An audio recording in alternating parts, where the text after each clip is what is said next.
Live from Utah's Wasatch Front, the pulse of the Mountain West, where the issues that shape your life meet the truth that sets you free. Across Utah, across the Republic, and around the world, welcome. This is KMMU.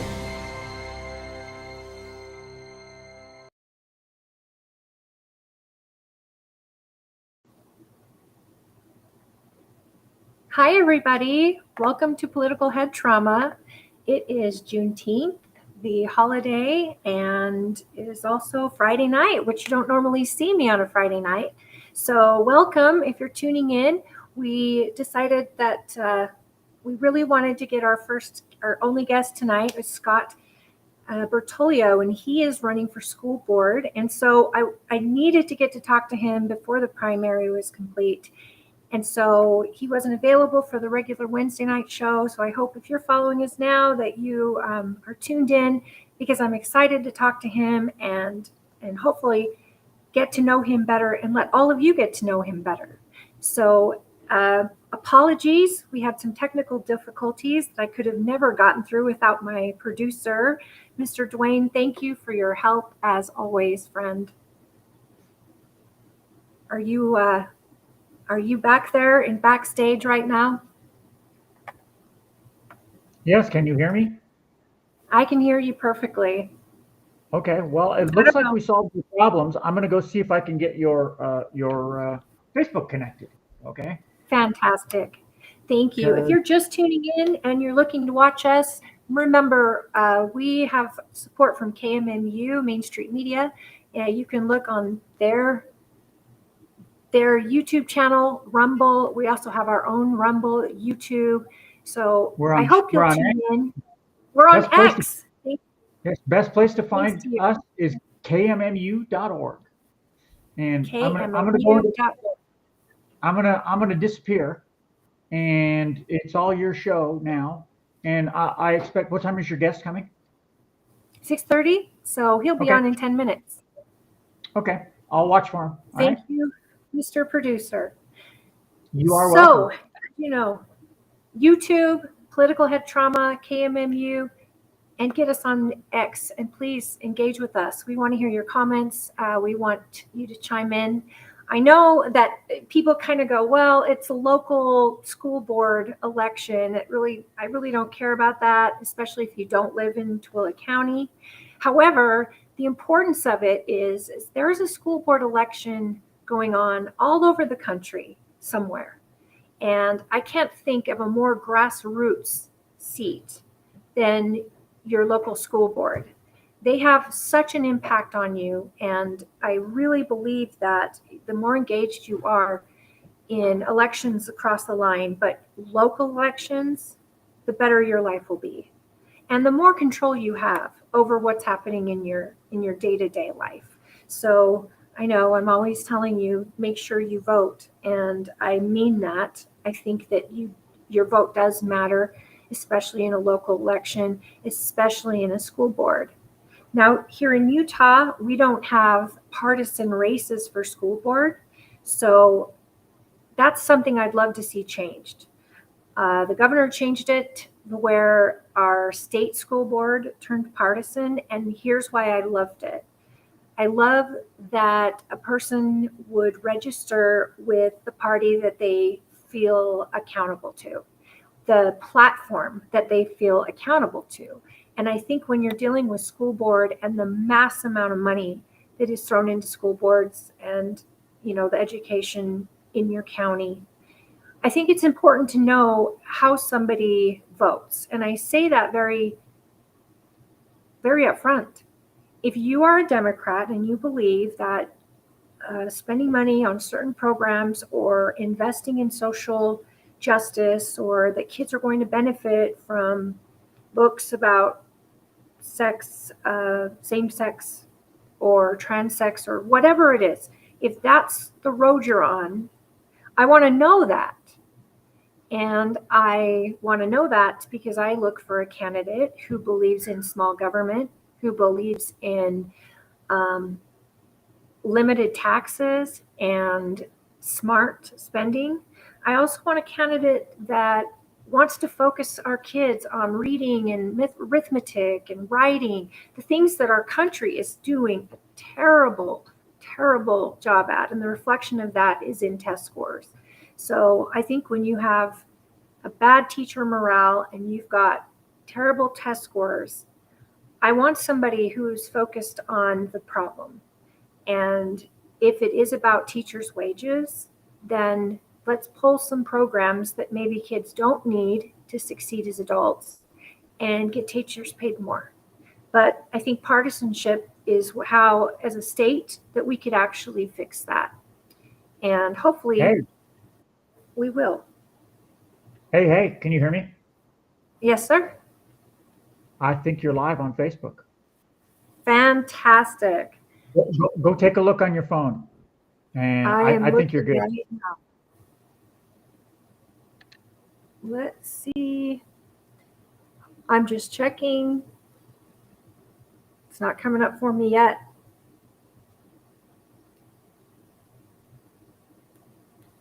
I still don't see it.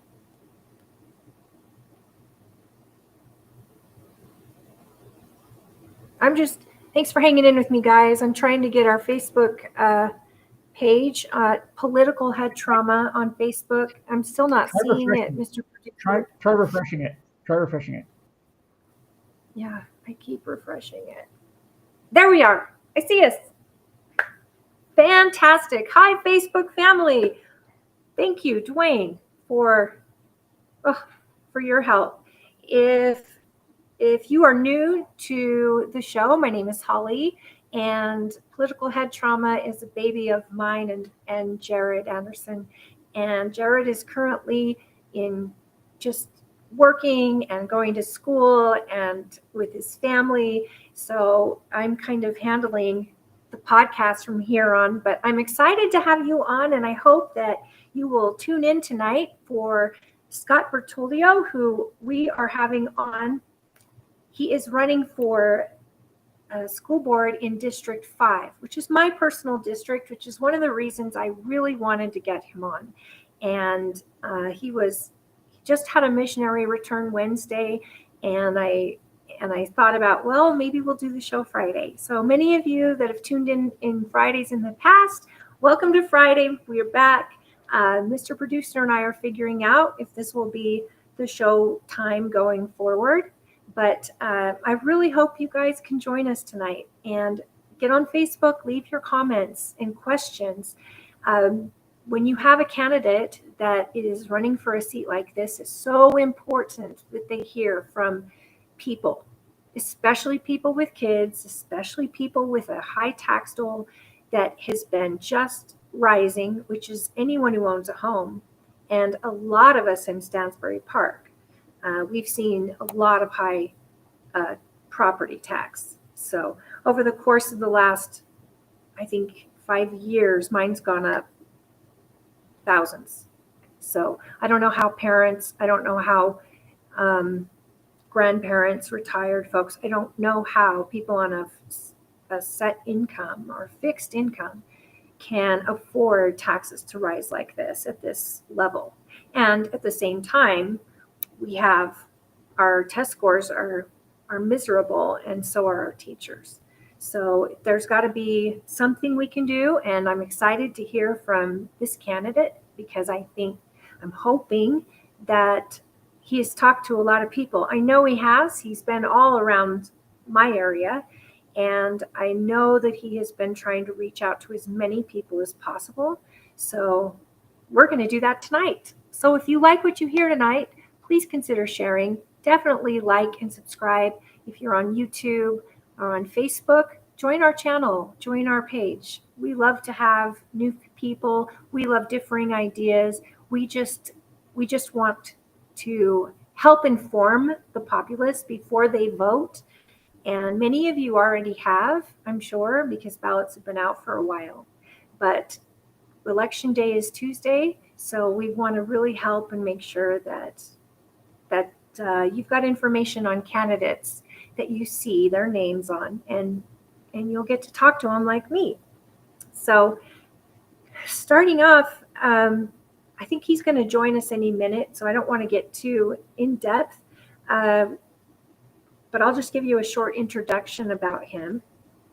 He is running for District 5. He's lived in Stansbury Park for over 22 years. And he is married to his beautiful wife, Marissa, and they have 6 amazing kids. So definitely knows the school system with 6. He graduated from Utah State University with a bachelor's degree in business management. And he helped own a small business. And he's been an assistant manager at Walmart, a substitute teacher, a teacher, and he's currently working for the Tooele Army Depot. So he has business knowledge, which I really appreciate in a candidate, especially if they're going to be touching your tax dollars. I think it's important that any money spent should be well thought through and not thought of as endless supply. And of course, when you want to raise taxes 100% nearly, and it's to cover something that you may not have expected during a build of a gigantic high school, and the people are on the toll for that, that absolutely needs to be thought through. Now, I was at the meeting last summer when hundreds of people showed up to listen to the school board in their truth and taxation meeting. It was amazing how many people got up and spoke against raising taxes even a little bit. And the school board listened for 2 hours before they got through everybody that was on the list to speak. And then they voted. Not one person got up and said, hey, I can understand this. This is a good idea. Not one person. And I was amazed at how many different reasons people gave as to why it's not a good idea. I mean, they weren't just recycling one another's ideas. They were using real life experience and how this has affected them, their family, their kids, or their jobs as teachers and educators. And all of them were there, including retired folks. So to watch that happen, and then at the end of the meeting, the school board decided to make that vote. And they voted against all the citizens in that room. And the anger was so apparent.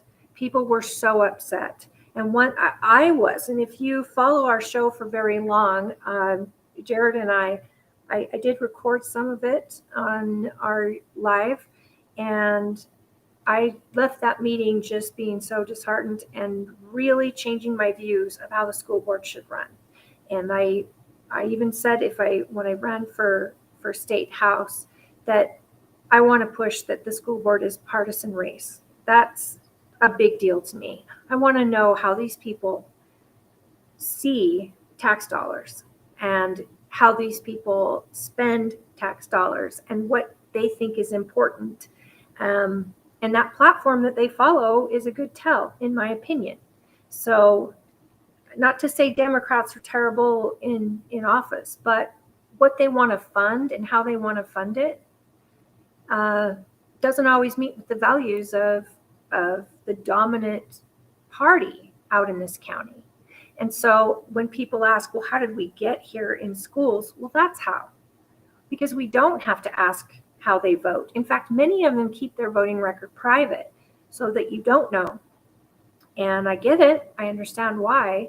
But I also know that if we're going to have an excellent education in this county, it's got to be at the most local level. And also, parents have to be so highly engaged in their kids' education and have a working relationship with teachers and their child, because that is also lacking. And you can't make parents do that, but you should always mention it, at least, that they are the difference between a highly successful child sometimes. And being a partner with the teacher, it also goes a long way when it comes to raising your child in a way where they still question with boldness, but they're interested and they're excited about school. So having your parents engaged is very, very important. So with that, let's introduce Scott. I just wanted to tell you Scott was here. I don't know if you saw, but okay. Shall I bring him on for you? Yes, please. Thank you, Mr. Producer. Welcome, Scott. Hello. Thank Good you. to see you again. Good to be here. Well, I gave a little introduction about you, and so I would like to start this off by, I can read you a comment that someone's already left when I mentioned I was meeting you today on our Facebook page, Political Head Trauma on Facebook. Anita, she said, I had a great conversation with Scott about his ideas. It's worth taking the time to listen. We didn't agree on everything, but we agree on a lot. That to me is a successful comment because no one's going to agree on everything. But I think you really got, that's pretty great. Yeah, and that's actually the majority of the experience I've had when I'm out canvassing, knocking on doors, talking to people. It's been a great experience, but it's been even greater meeting our community and getting their input and finding out that they're just as frustrated as I am. Yeah, but you decided to do something about it. I know that my neighbor across the street from my house has your sign up. And I walked over and I was like, hey, new sign. Yeah. He said, this guy was so great. We talked for a really long time. He had great answers. I really like his passion, and he's really smart guy. So that's another beaming plus. So I see your sign every day. It's in front of my house. So Scott, tell me, when did you attend the meeting in, was it June of last summer? Yeah, I think August. If you're talking about the Truth and Taxation meeting, yeah, I was there. August. And just like the rest of the community, I was angry because just before that, they released the state audit, right? About how poorly our education over the years has not been doing very well. And I've seen it firsthand with my kids and going through the school education system. And as being a teacher as well, substitute teaching as well. So seeing all this and witnessing firsthand the decline of our school education, and then the state audit confirming everything that I did see, I knew I had to step in and run and campaign and try to bring change to the school board, change their culture. I love it. Well, and I know a lot of people left that meeting just angry, felt like they got slapped in the face with people, just deaf ears. Their good comments and their engagement fell on deaf ears. Yeah, it's how it looked. They did not care. In fact, they already made up their mind. You could already tell. And that's why they weren't even listening. Some were even falling asleep, it looked like. So I thought it was very insulting for the community for sure. And yeah, it just looked like they didn't even listen. And so this happened all over the state of Utah, actually, around that same time. A lot of school board meetings and truth and taxation meetings were happening, and a lot of votes were happening in spite of those meetings, to where they elected to have a large tax hike. Now, thanks to the Utah State Tax Commission, they did come in and evaluate the meeting and deemed it not legal. So this tax hike was thrown out, and because they did not inform or do the truth and taxation meeting properly.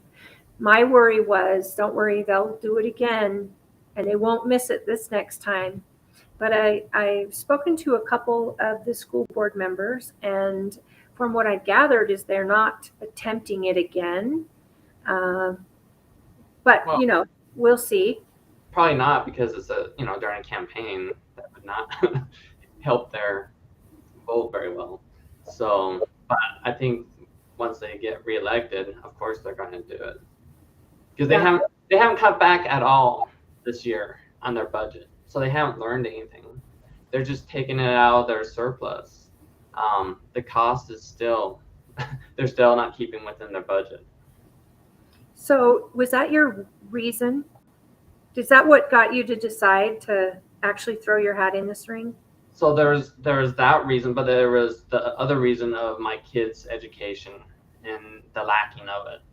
So like Clark and Johnson, my son was going there, and I felt like his education was going backwards, not forwards in that school. Some of the teachers, they were, especially in his math class, it was terrible. They're like posting all the answers on the chalkboard. Yeah, they're getting great scores on their tests and assignments, but they weren't learning a thing. And so I pulled them out and transferred them to Excelsior. Luckily, thankfully, I was able to get them to that school where it had a multi-level education system that my kids did really well in that school. And I felt like they really helped them be able to catch back up, because they did get left, they did lose a lot during that time period at public education. So. Now, I am the biggest Excelsior cheerleader of anyone I know. My kids have been there K through 8. And in fact, we just said goodbye to the school for the last time. But they have that system where they follow the child at the child's pace. And the child could be way, way, way smart in math in 6th grade, and not at a 6th grade level, but at an 8th grade level. And that child just gets moved to an 8th grade class in math. And it's nothing difficult. You're just moving them to where they fit. And I wish that our state school as a whole would take the lessons learned at Excelsior. And, Matt Hymas is the principal at Excelsior Elementary, and he's also our state school board member. If he was able to put something in place for all public school just to follow that, I imagine education would be outstanding here. It'd be a lot better, for sure. I wish they'd go more on the merit-based system. So yeah. And they don't teach a lot of social justice stuff. They teach real history. They teach real life. I mean, they base it on seven habits of highly successful people. That's awesome. Their genre. And they're trying to teach accountability, responsibility, and they teach history, and they make it fun. My kids loved history there. Yeah. And they're not diving into these other issues that really don't let kids, A, be kids, and B, grow up to do something with their life that will help them. Reading at the very best. Like, your child needs to know how to read on a 12th grade level when they graduate, if not higher. That's what I don't understand. Why teach all these kids all these different types of information when they can't even read well or comprehend what they're reading? Get the foundation down first, make that really rock solid, and then you can build up from there. But some of these kids graduating, they don't know how to read well or comprehend in what they're reading, or even how to write well. A lot of them don't even know how to, write a paragraph with the correct punctuation. It's a mess. It's really bad.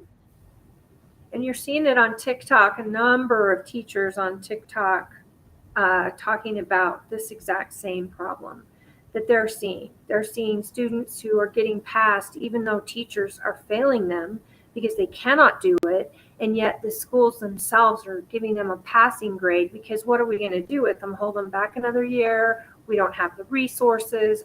And yet that, to me, is a fail. That's the epitome of your job as a school, is to educate kids.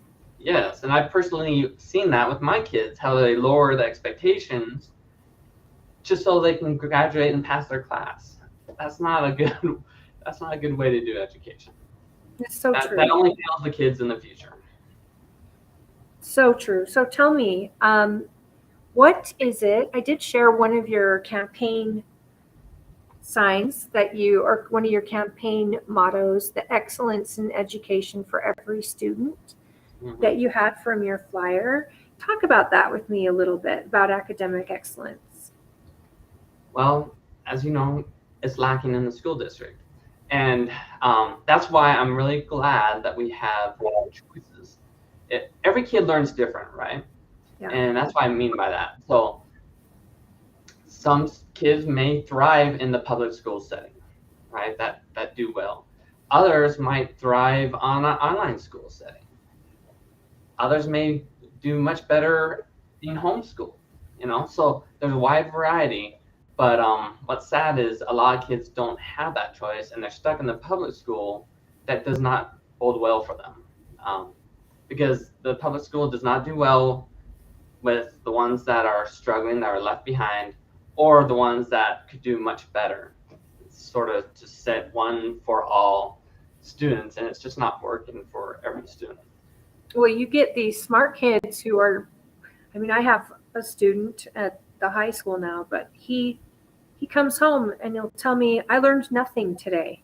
They had us on our Chromebooks and we had no lesson. We were just on the Chromebooks reading chapters, and he's like, I don't even think I learned anything, and if anything, I was bored. And I got a lot of that from him. He's bored, and he's an excellent student, especially in math and English, history. So that is something that we have to think about. Some kids are already mentally past this, and if you're not having any place to put them, so challenge them, they get bored and they don't show up, or they just don't do the work and they get a bad grade. Yeah, and just really good that enthusiasm that they do have for learning. I experienced that with my kids too. So you talk about raising the standard of education.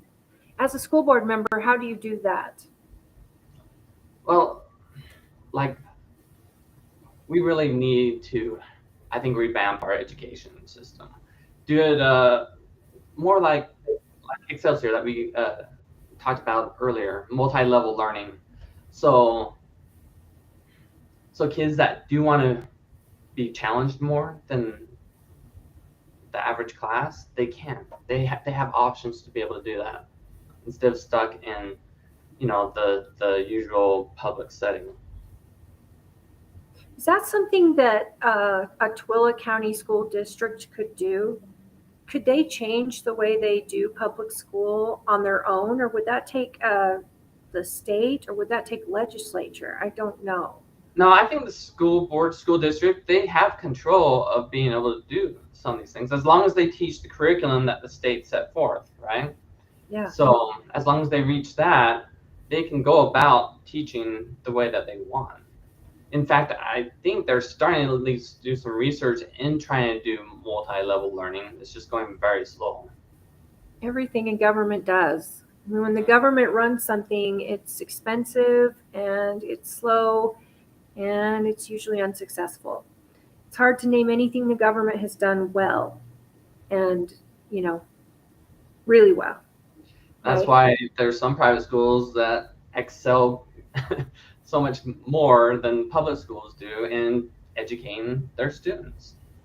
Yeah, it's true.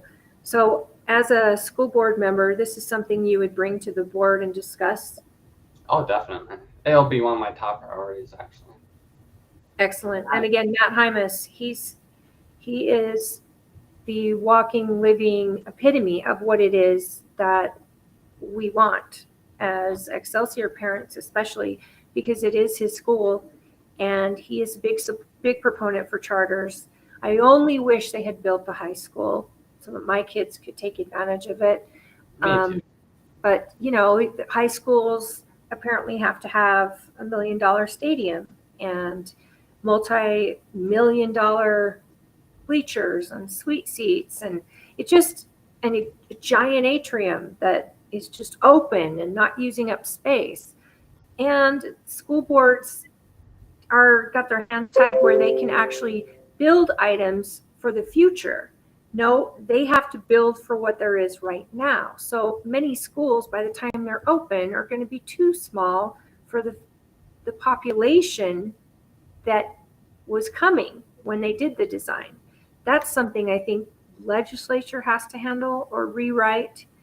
But that just seems ridiculous to me. Why aren't you looking at the new build, And contracts that are out there? well, and the school see- district does that all the time. Well, and they don't build according to size No, minimum. no. they So don't. it just means we're going to need another $100 million bond in the future because those new high schools going to be too full pretty soon. And Stansbury High School was busting at the seams for years, waiting for the Deseret Peak High School to be finished. See, and that's one of the other top reasons why I'm running is because of the mismanagement of our taxpayer dollar. With that you just listed of the high schools, not planning for the future, but also just the multi-million-dollar mistakes that they've been making. Going back to that high school, that Taj Mahal High School that they spent ridiculous amount of money on, wasted space, just overpriced, and they could have did it so much cheaper, and they didn't. So now, and then they went over budget. So they made other mistakes because of that. For example, canceling My Tech High, which was bringing in $50 million annually, not just one time, but every year into the school district. They canceled it because, well, they felt like it was lack of control over the My Tech High, but also they're like, well, we overspent on this high school. Let's just take that $50 million and pay off, and put it towards that over budget high school, that we over budgeted on. So, but the thing is, the money wasn't coming, and they had it in their budget anyway. yeah. So what's sad that's is- just an oversight that is too And they big to ignore. Well, they do that all the time. So they expect an outcome that they didn't fully research on, and if you don't have online students, then you don't get the money. So they just lost out that $50 million anyways. It's really difficult. So when you talk about your campaign, what is it you find most people are sharing with you? Well, Most parents out there. So I've talked to teachers and parents, right? So parents are frustrated because they feel like their students aren't getting the best education that they should be getting, and they're also frustrated because they voted to increase our property tax that many families in Tooele County are already struggling, living paycheck to paycheck, and they cannot afford another tax increase because our property value is already incredibly high, and it's gone up so fast. Honestly, I don't know how the school board isn't, have more money than they know what to do with at this point, with how much property taxes have gone up over the years. Yeah. It's It's just a changed my house mismatch. payment by a few $1,000s.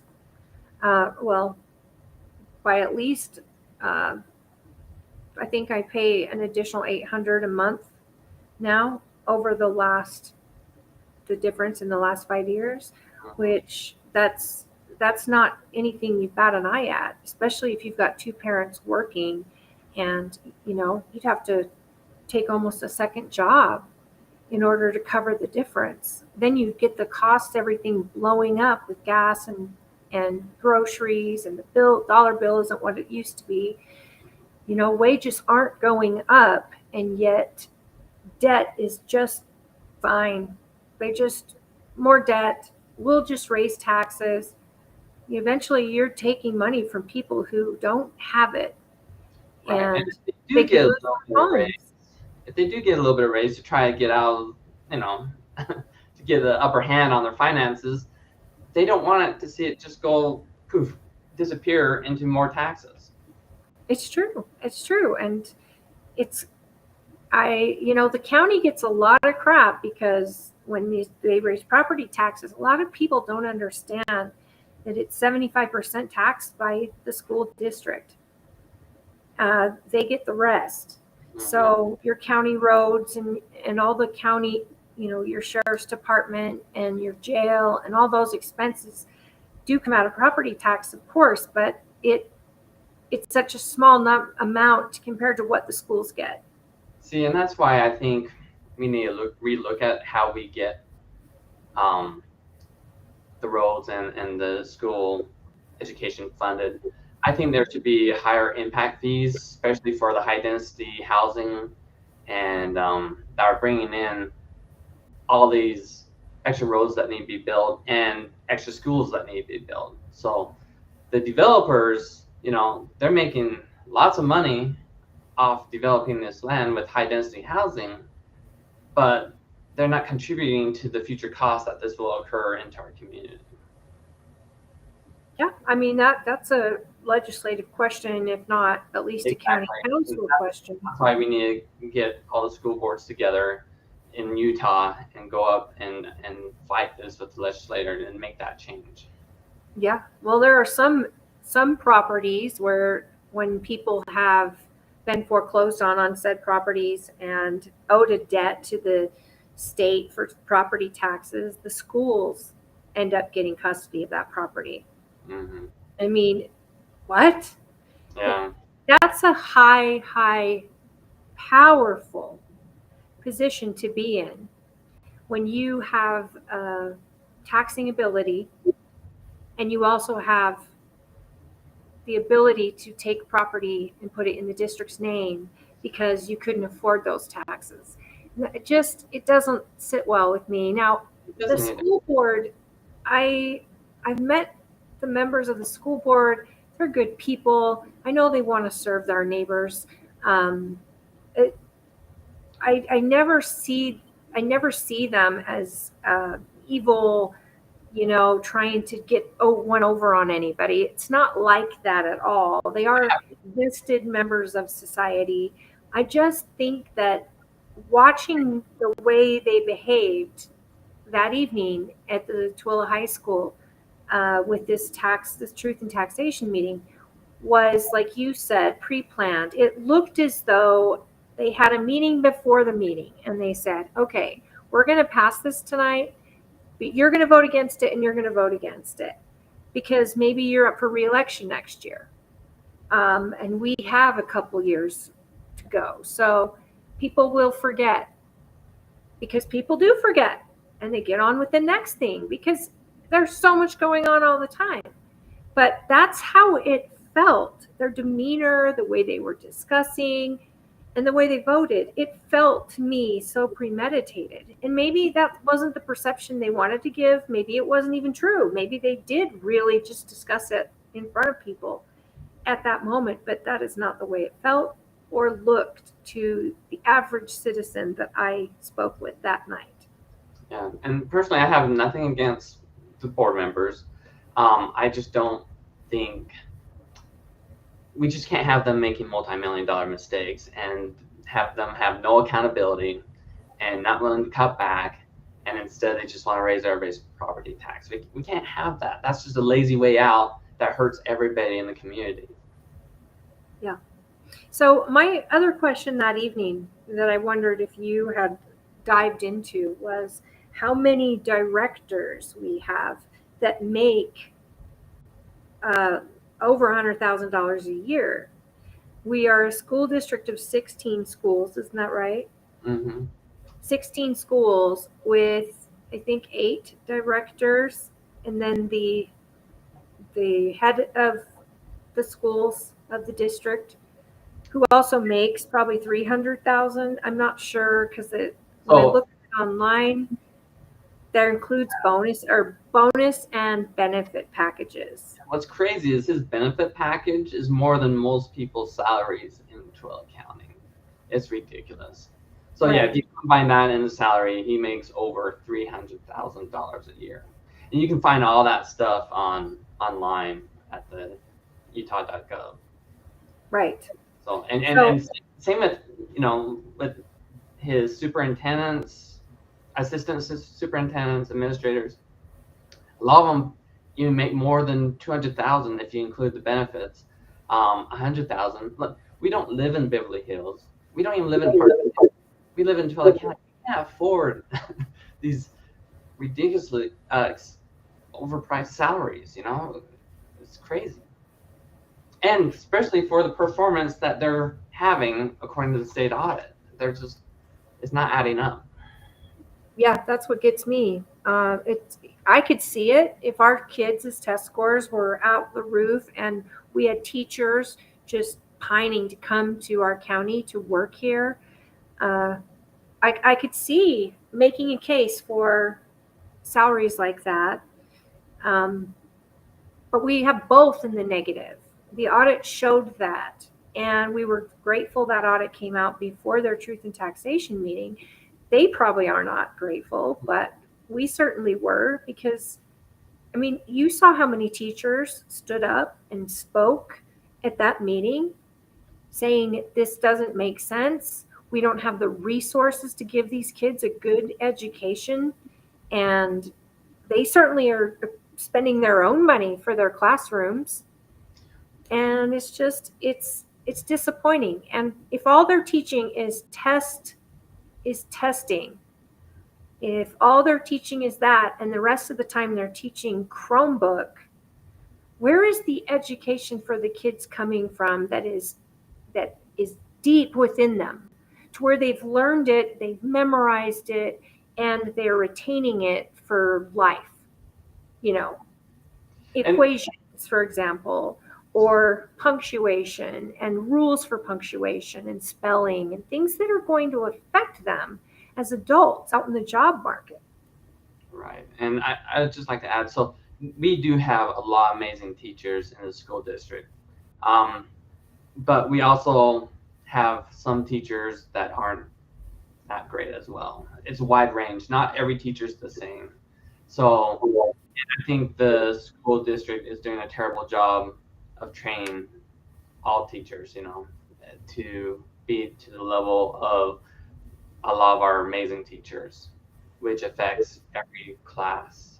Because I know with my kids in elementary, we avoided certain teachers because we knew that teacher was not going to help our kids progress educationally. And I don't know if you experienced the same thing. I know other parents have.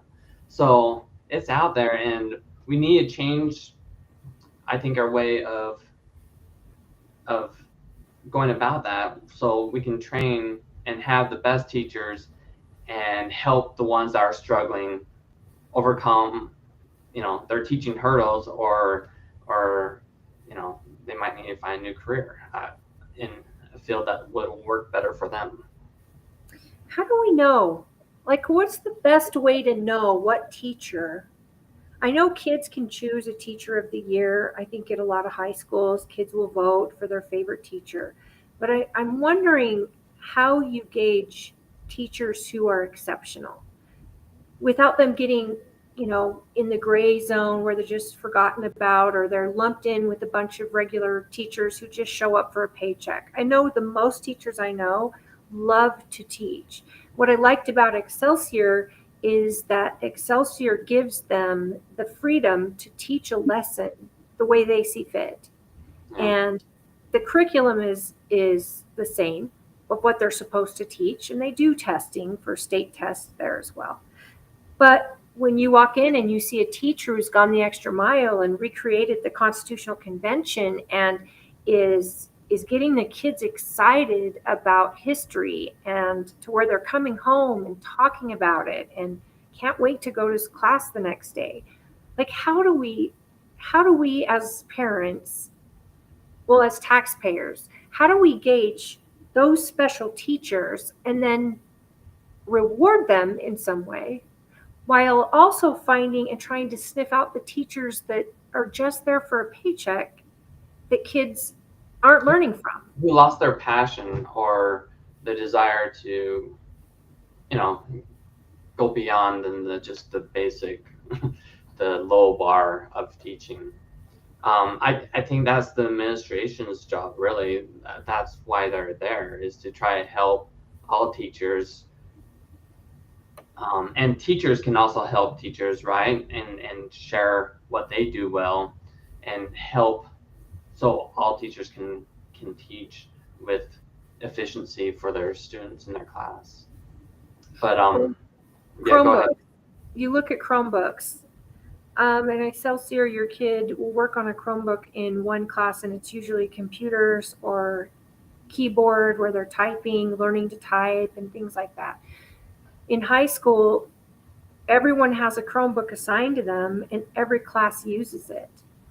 And here we are trying to talk about screen time for kids and talk about, yes, they need to learn AI and they need to learn, important features of what AI can do for them, because that is their future, potentially their jobs that they want to do in life.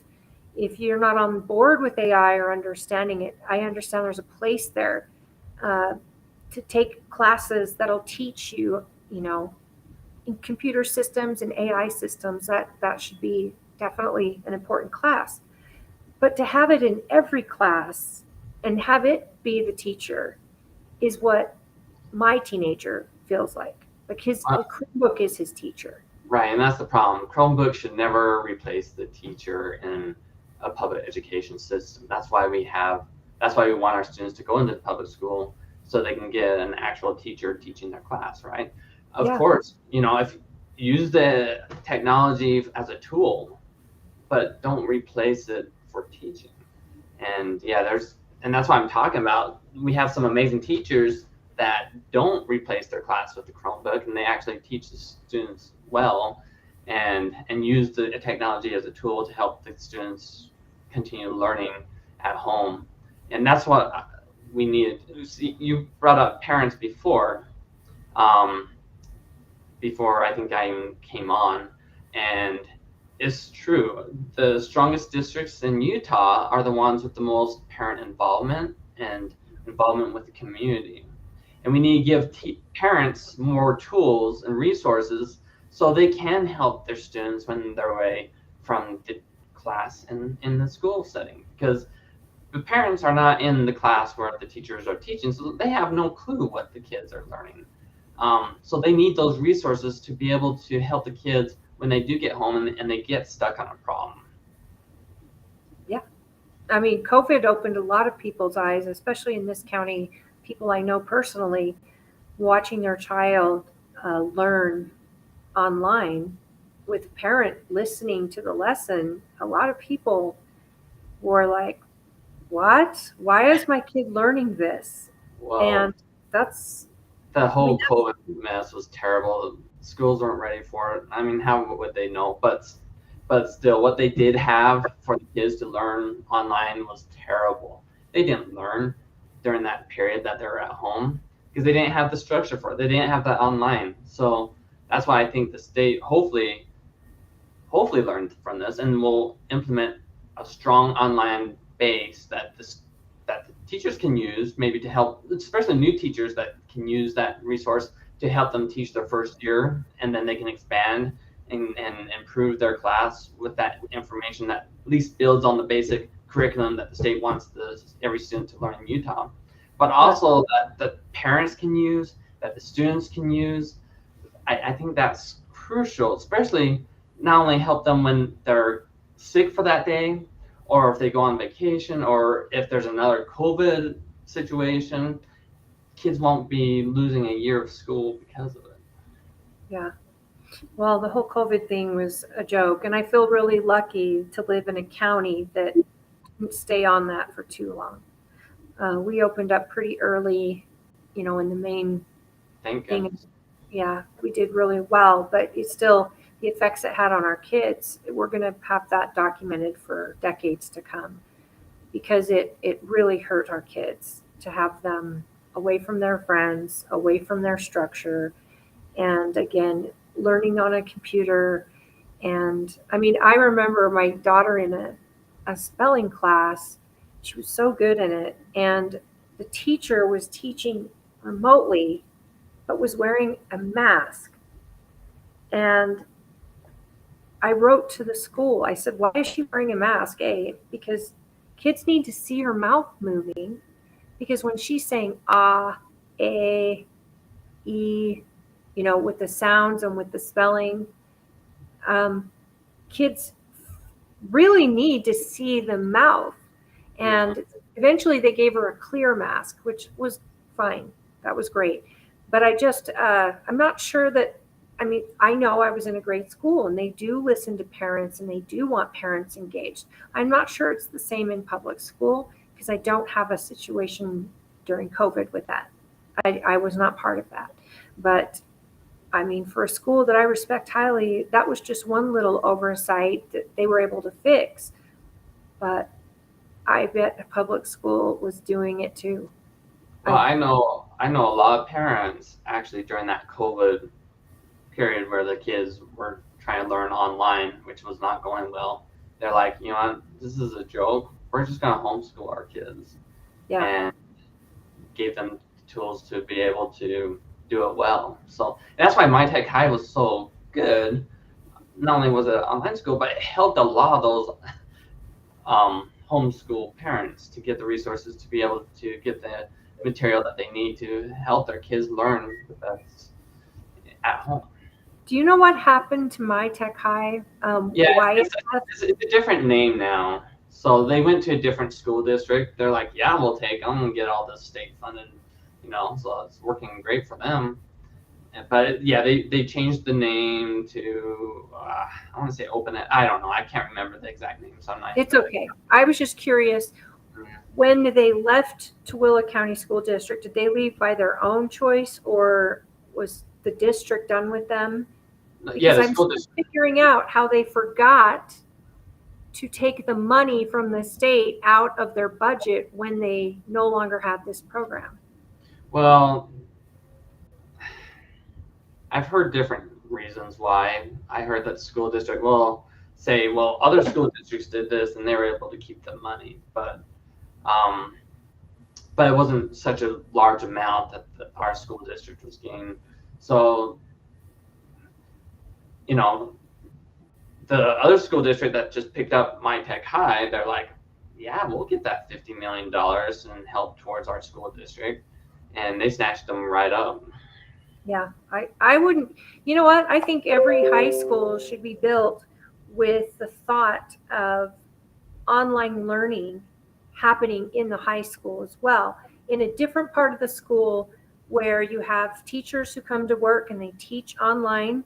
And, there's that option where kids can take an online course or homeschool kids can come into the school and take a science course, take a sports course or whatever. I know some homeschool students can come into public school and still get that social interaction, club sports. And we need more of that. But I'm thinking the opposite side, where high school kids can actually do a couple courses from home if they think that's better. Yeah, no, I think that'd be awesome. Or like you said, having an online option at school too. Just because every student learned, like my son, he would have done much better online than at public school. That's just how his brain worked. So I think definitely having more options for kids to be able to do that is so important. And it's a way to, for the kids that don't want to be there or don't learn well in that setting, it's a way to accommodate them while also lessening the giant numbers of kids that are in the high school. And it also gives teachers who maybe want to retire soon or really are great teachers, but they just want to do it part-time. It gives them that opportunity to host classes at the school for online kids or even at their home. Wherever they are. But I just think that would be cool. And you have to build less classrooms with something like that. Yeah, I totally agree. So when you talk about voting no against raising taxes, it's all great until you get in the seat, right? And you learn the whole story rather than the side of the story that as a taxpayer and as a dad of an educated child. So when you get in that seat, I'm curious, what taxes, I mean, what if they tell you that we can't afford, sorry, I can hear that. What if they tell you that we can't afford to run the school system next year without raising taxes? How do you make a decision based on that? I mean, you may have to raise taxes, but I understand you're going to try at all costs not to. Well, see, okay, so from my experience of budgeting with a small business and personally, if we're out of money, we need to reprioritize our budget so we can have more money. Even with a fixed income, you can do that. You can find out because daily we can see the wasteful spending, at least I can. Just driving by the school district, all these cars in the parking lot not being driven, collecting dust, it's ridiculous. So I know there's spending that's being wasted, or that can be reprioritized, so they'll be able to have more money. I just have to look at their budget. I think their budget needs to be itemized for every dollar. You need to know where every dollar goes and make sure that every dollar, has value. And I value every dollar, and I value every tax dollar. And just from how they spend all this money on a ridiculously expensive high school, it doesn't show to me that they value everybody's tax dollar. So that's why I'm pretty confident that we should not need to raise taxes. And that's why I'm confident that I will not vote to raise taxes, because we can reprioritize those budgets and make every dollar work harder. We have to. I love that. And yeah, I think that if you have that mantra going in, then whenever it comes out that we're going to need more taxes, well, maybe calling public meetings and trying to explain that to the public in a way that isn't, I don't know, pre-planned. That's the thing, right? The community, if they are communicate well, when they know what's going on, they'll come together and make the right decisions. They did that like about around 10 years ago when teachers were way underpaid in our school district. And they're like, okay, look, we need to increase taxes. We're going to let you guys vote on it. But this is why we feel like you should vote to increase the taxes for the benefit of increasing the teachers' pay, which really had to be done because we were losing teachers like crazy. And the community pulled together and did what was right and raised the taxes because we did know how important it was for those teachers to get a competitive salary. So I think I really don't think should be up to the board of 7 to make these huge decisions for everybody in the community, especially how they've been spending and making these multi-million-dollar mistakes, and for the results that they've been having with the latest state audit that was presented. I couldn't agree more. You know what was so freaky to me is having a 16-year-old, signed him up and paid for driver's ed, and he did the whole class, the whole semester. He didn't get in a car once. I get an email saying that in the summer you can sign your kid up and they'll put him behind the wheel with a teacher. Tell me, what the heck is that? And they ask that parents do 40 hours with their child before they get their license. I can appreciate that. My kid needs all the experience he can get. But what did I pay for in that class? He didn't even get in a vehicle. I don't even think he got in a simulator. It doesn't take 5 months or however many months to learn what's on the test. Yeah. I mean, a lot of it should be experience with someone who is a neutral party, a teacher guiding your child through driving. Many parents get so freaked out or too emotional.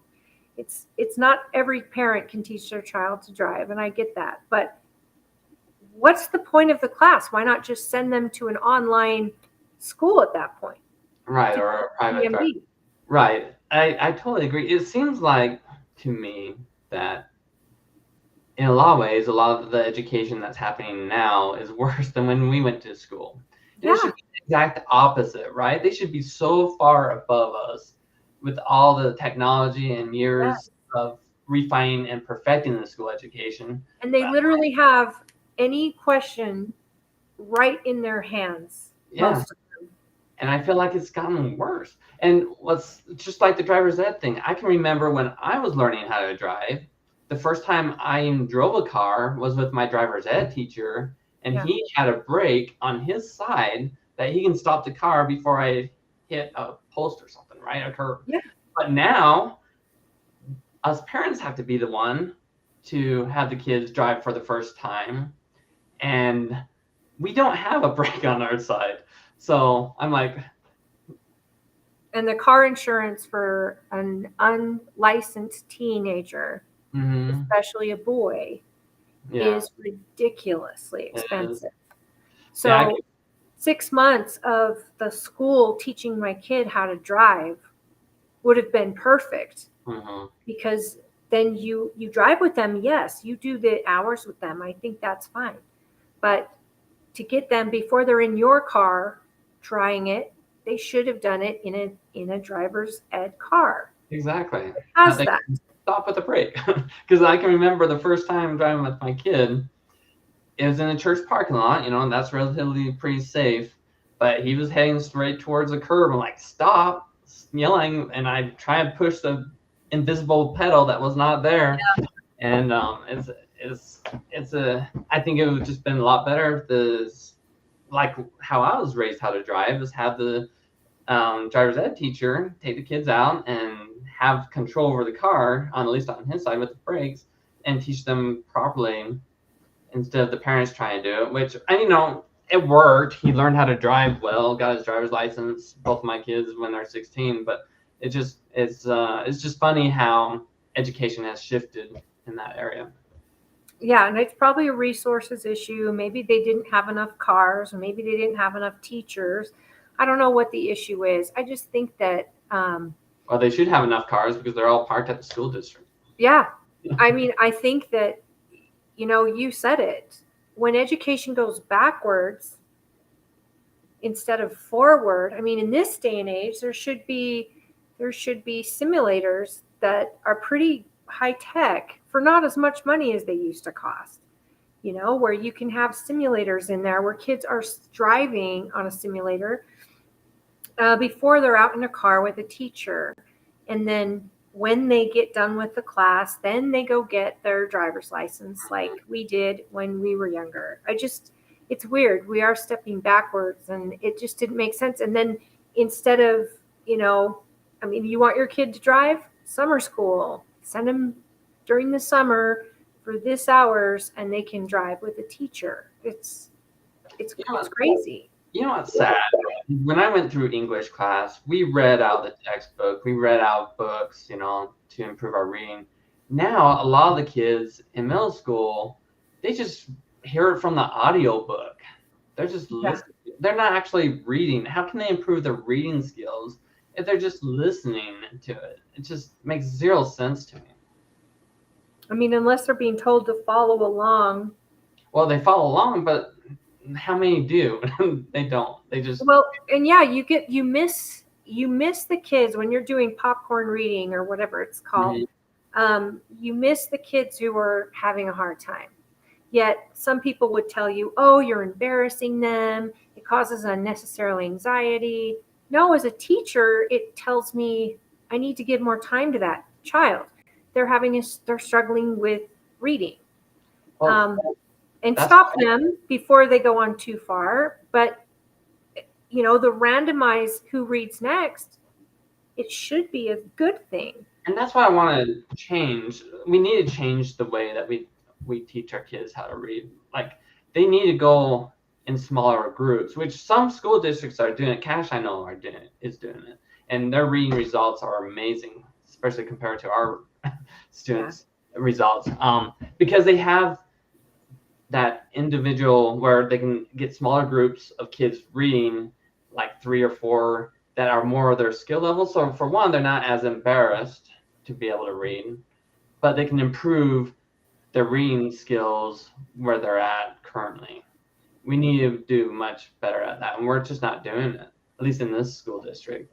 And what's sad is there's a volunteer group, Twila Army Corps for Seniors, and they want to help our Twila County School District to volunteer and to help do just that, and the school district won't let them. So we're in need of improving our education, of funding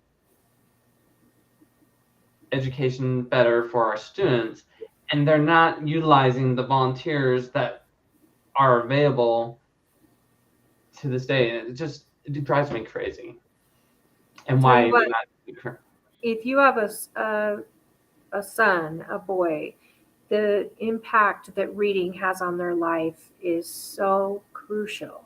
And so having them be able to read and write stories, or, use abbreviations and punctuation.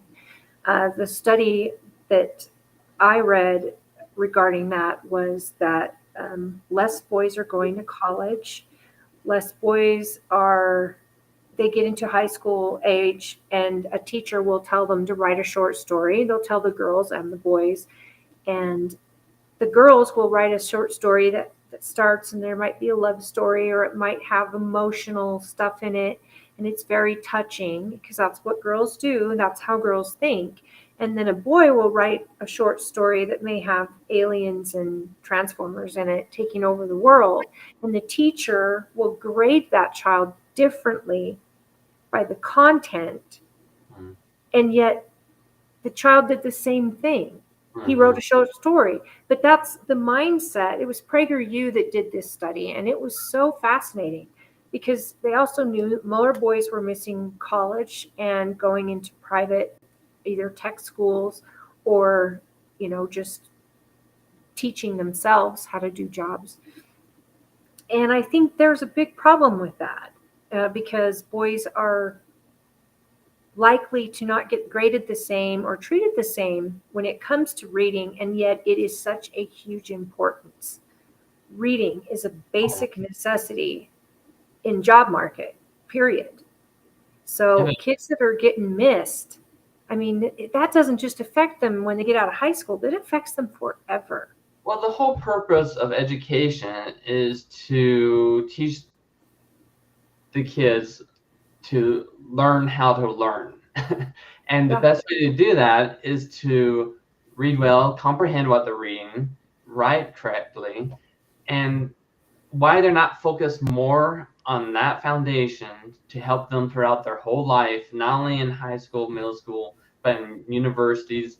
And universities know that they even have a problem with high school graduates not knowing how to write. They have a whole writing center that these students, if they have to do a report, they just take it to the writing center and have them do all the punctuation, make sure everything's, looking good, because they don't know how to do it themselves.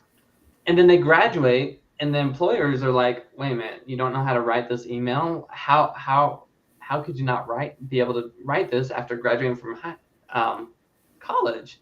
And they're like, "Well, because we have writing labs and writing centers that did it for us." It's crazy. They don't put more emphasis on that. Well, I really think that every parent that may be listening, or grandparent even, I hope that you are engaged somehow with your kids and their schooling, even if it's just something as simple as grandma says, "Hey, come read to me for a little bit," or, "Come sit down, let's do your homework together," and make sure that the child has support at home. A lot of kids don't. A lot of kids just don't do their homework. Either they don't understand it, or they just are going for that D because they know they're not going to get any better. And that's so sad to me, because you can teach this with the right patience, with the right teacher, with the right concept. Maybe some kids are great learners on a computer, but Mhm. other kids need that hardcover book and to thumb through those pages. And yet some are visual learners, some are listening learners.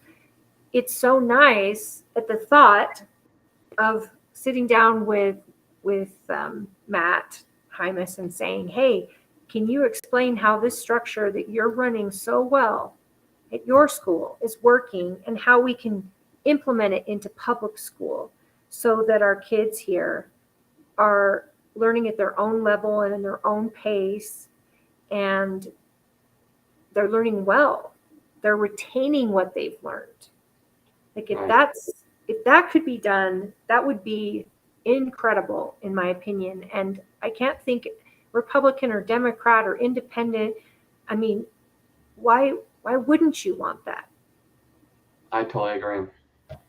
So I don't know. I know I've seen you at a lot of Republican events, Mhm. which is not the norm. That's really, really cool. Well, And so we went out of our way to be able to do that because I think it's important. I Um, yeah. And to personally, I'm fiscal conservative, right? So I am all for lower taxes and making sure that every dollar has every tax dollar is treated with respect and is not wasted. appreciate that for sure. I really appreciate knowing that you're a fiscal conservative. That means a lot. And It's all tied together, right? If you place every dollar with importance, you'll make sure that every dollar goes where it needs to be, and should be the priority, should be for the student's education. My whole decision making will be, does this improve the student's education? Because that should be the number one priority in education. Everything else filters down from there. I agree. And you are searching, or you are running for District 5. So Correct. let people know what that covers. It's a really weird boundary. So, and it's hard to explain. You can find it at the Twila County The School clerk's office. District website, and just scroll, and it has the board district map right there. It's highlighted, it's colored in purple. But yeah, it ranges from Stansbury Park all the way down to Wendover.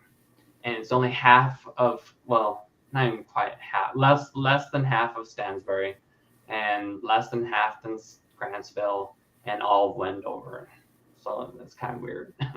Yeah, but it's good because some people, and I am this person, for the longest time before my kids were in school, I never even bothered to know who was running for school district. And what's funny is I also didn't put two and two together, the power they had over my monthly income. Mm-hmm. Because with taxing ability and with the need for education in Utah to be great, I remember when Governor Herbert was sitting up doing a State of the State address, and he was celebrating the fact that it was over 11 years and graduation levels had gone up 6%. And they'd only spent, I think it was it was 11%, but they had spent $6 million, if not billion, over the short time, over 11 years, over a decade. Uh-huh. And they were all standing up and applauding, and I went, we spent how much and only received that? And that alarmed me. And my kids were little then. I had them at Excelsior, and I was highly engaged at their school all the time. Excelsior does require, parents work, part of the, because it is a charter, parents donate their time as well. And I loved it. I knew the teachers very well. I knew the staff and administration very well. And I knew what was going on in my kids' classrooms. And I was able to do and stay on top of it. But I just thought, that's so much money to spend on such a small outcome. And yet I also remember in 2002 when the Olympics were here in Utah, and I was flying home from somewhere on the plane, and they were doing fun facts about Utah. And in 2002, Utah was the number 1 most literate state in the nation. We were number 1 in 2002. Well, we're still incredibly high. What? Sorry, I'm saying Utah is still incredibly high when it comes to education over, the rest of the country. Right. But I know that it has a lot to do with parent involvement in community, and why this school district doesn't focus more on that is puzzling to me. Right. And you know what? Maybe it's just you're yelling out into a canyon and it's all echoes, because trying to get people engaged in anything is difficult. You'll find that in your campaign time. Trying to get people to give you 10 minutes to tell you what bothers them and to talk to you about ideas, I'm sure that has not been easy for you. Campaigns are rough, and that has an absolute effect on their life. So trying to get parents engaged is probably exhausting. I mean, look at the school board meetings. How many people really attend them? Yeah, well, not very many, but who knows how many are listening online. So I go to the board meetings. If I can't make it, then I listen to it online. And that's what I do as well. But so if I remember. Yeah. So it is kind of frustrating, like going to parent-teacher conference and not seeing a whole lot of parents there. Or what's really gets me is when I do go and the teacher's not there. Yeah. And maybe that's what a lot of parents have a problem with, is when they do come, some of the teachers aren't even there, so they wasted a whole trip, especially if it's a class that they really needed to talk to with, because their student's not doing very well in it. And I know I've written emails to some teachers. There's some teachers that answer, back correctly. They're always at parent-teacher conference. Those are the amazing teachers, right? But there's some teachers that don't even reply to your email. So it is frustrating as a parent that is trying to help their student not be able to get the resources or the information that they can get to help their student. You know what irritates me is my child is having a problem in a class. Mm-hmm. And I will tell him, because I'm trying to teach him how to adult, I tell him, you need to write your teacher a respectful email and get clarification on something and ask what your next step is. So he will do that, and he'll tag me in it. And I will see teachers ignore him. And I'm thinking, why would a teacher not take the child serious who is asking for, help or asking for clarity?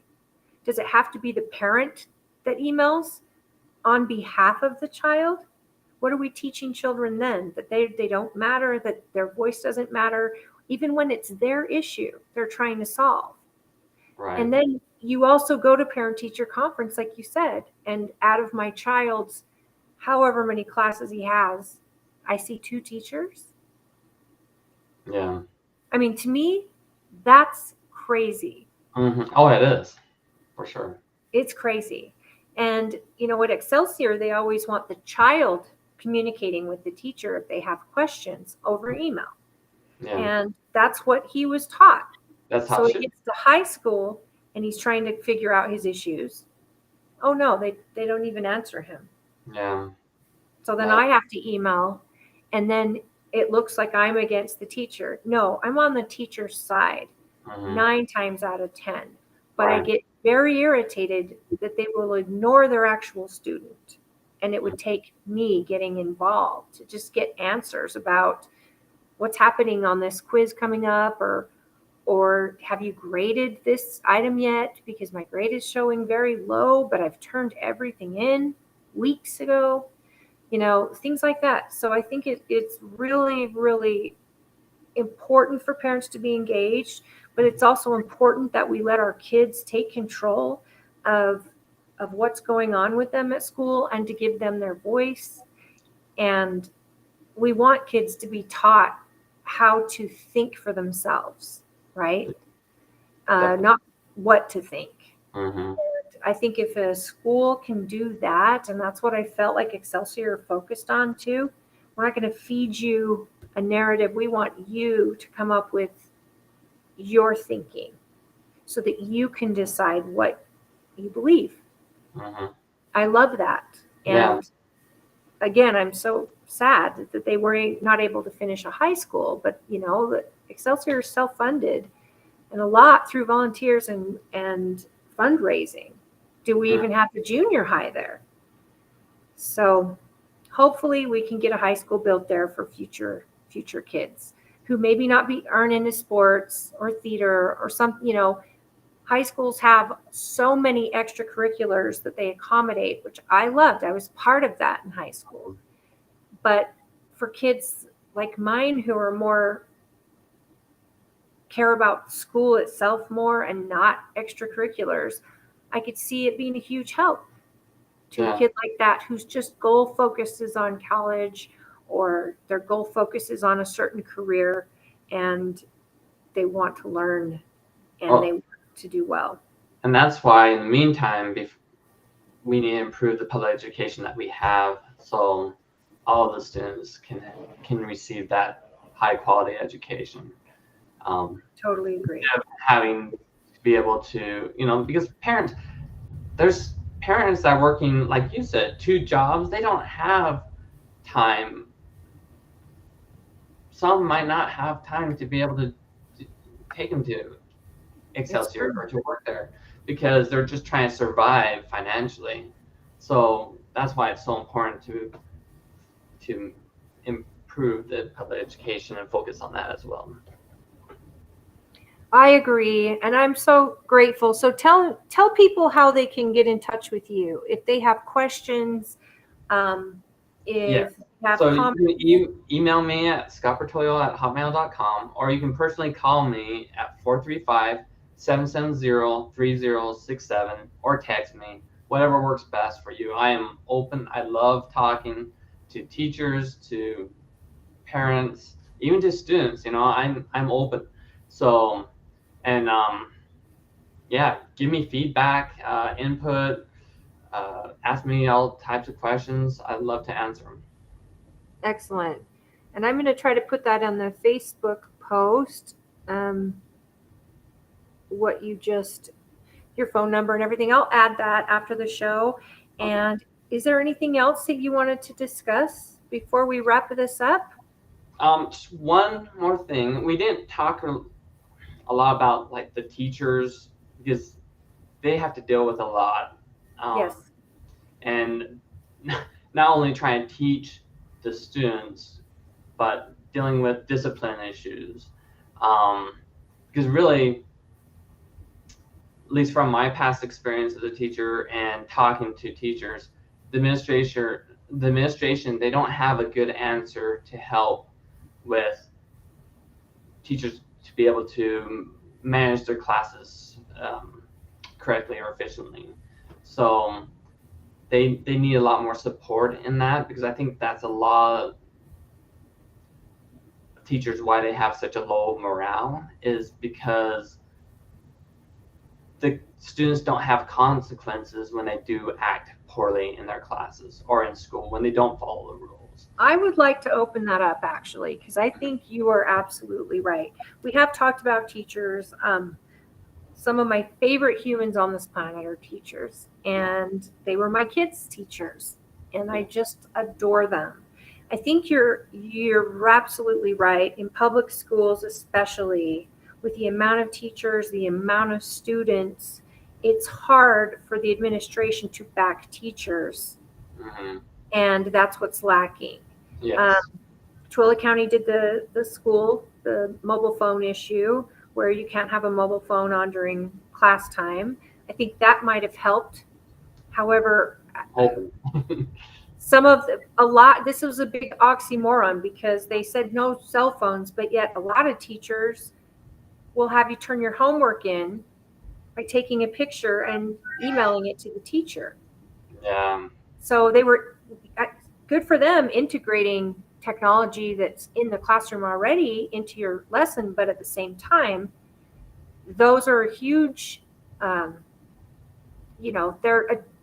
a distraction for a lot of kids. Mm-hmm. Cell phones or iPads or whatever, or their very own Chromebook that they have sitting in front of them. Teachers should have absolute support from the administration.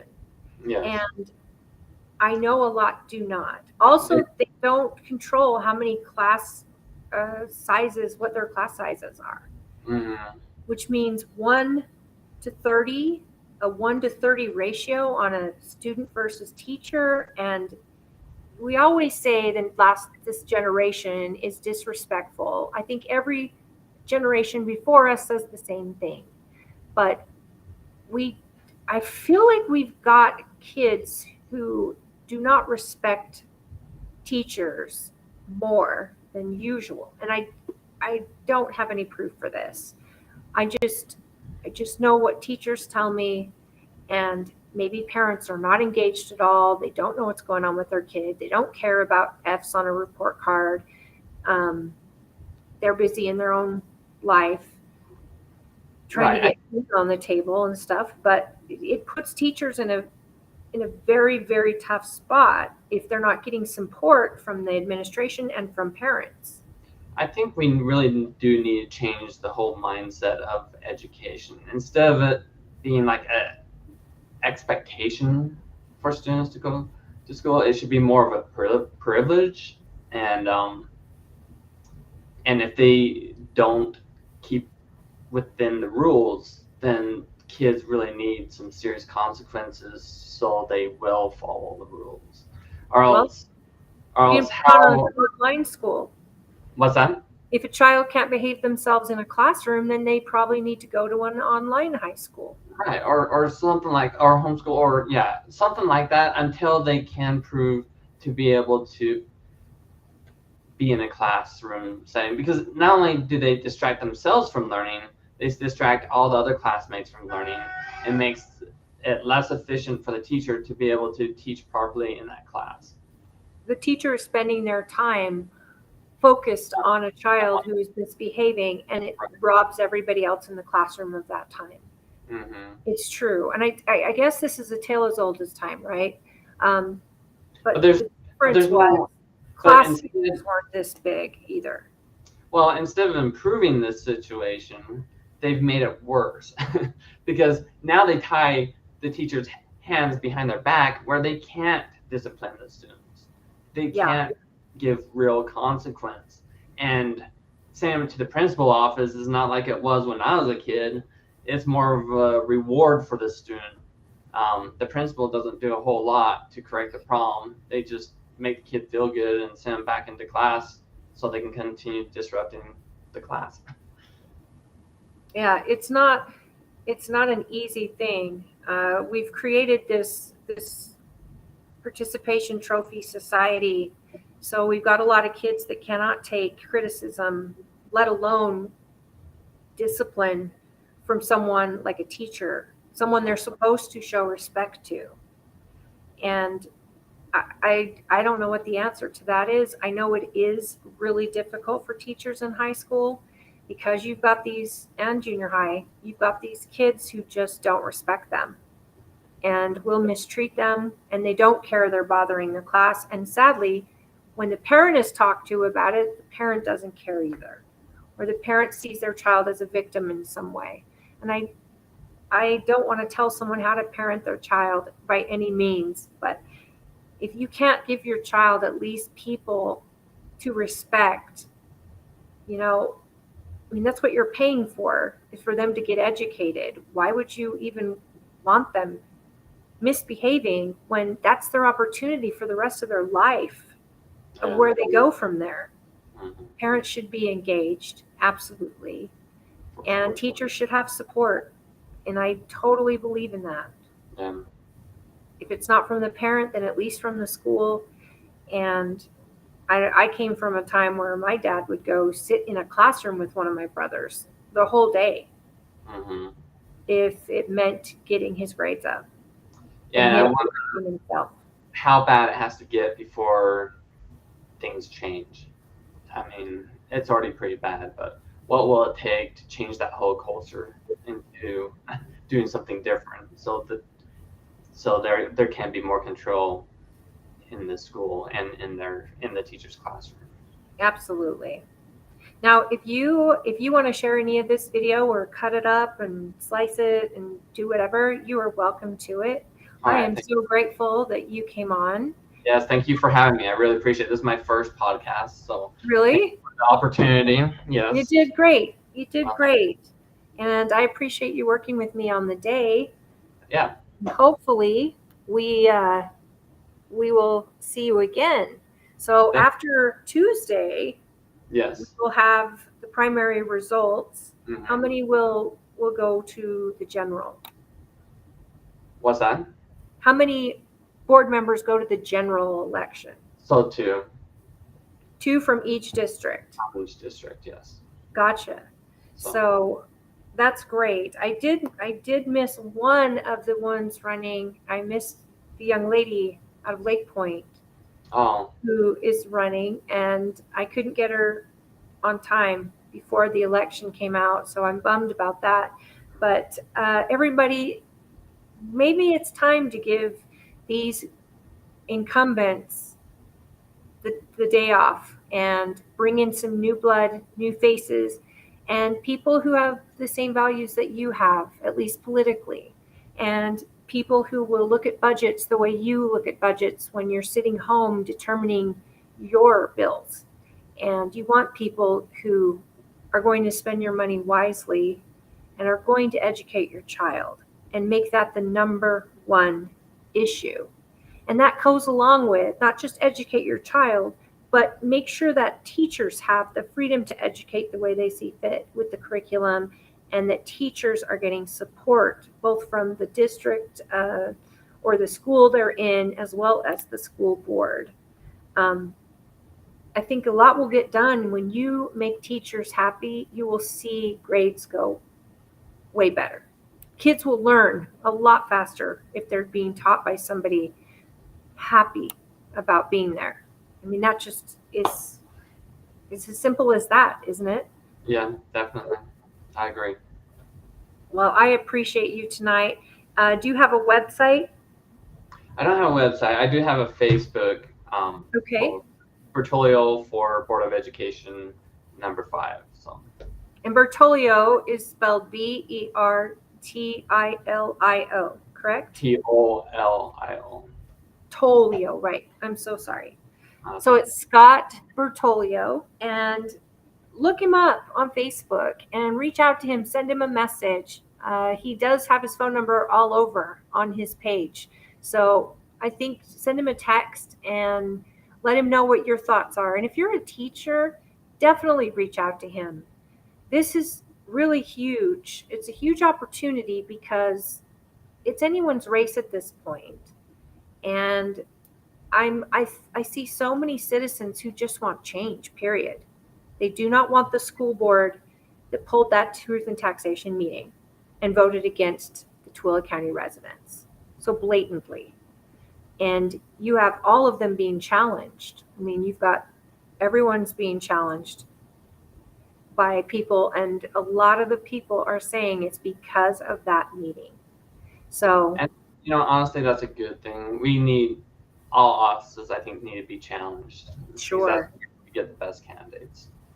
It keeps people engaged and it keeps them accountable, and it requires that they communicate with the people who put them there. Yes. And a lot of incumbents don't bother. I haven't seen any events with any of the school board members that are incumbents. However, I have seen you on more than one occasion. I try to go out of all of them. That's great.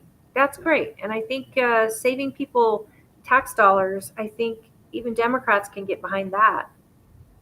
Yes. But it's a nonpartisan race. You've shared how you view taxes, and I love that. And it's something I can certainly get behind as well.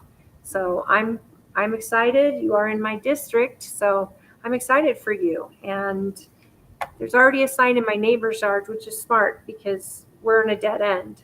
And it's his that people see. So I won't bug you for a sign. But if you would like a sign, reach out to Scott. And, election is on Tuesday. Your ballot should already be at your house. If you have not gotten them and you are a registered voter, please, registered Republican, please reach out to Tracy Shaw, the primary for the Republican Party.